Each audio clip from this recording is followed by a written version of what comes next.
কারো জন্য নিজের জীবনের সমস্ত সুখ, ইচ্ছা, স্বপ্নকে বিসর্জন দিয়ে অন্যকে খুশি করতে যাবেন না।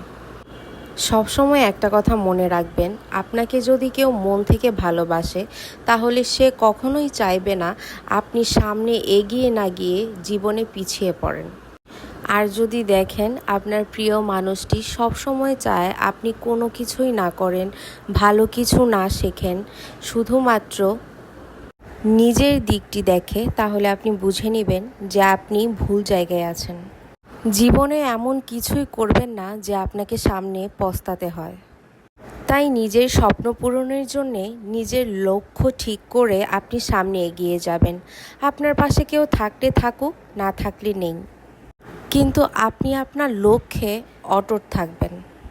জীবনটা খুবই ছোট, তাই অন্যের ক্ষতি না করে সবার সাথে সুন্দর ব্যবহার করুন, নিজে বাঁচুন এবং সুন্দরভাবে বাঁচুন। আর অবশ্যই নিজের জীবনের সব কিছুকে প্রায়োরিটি দিন।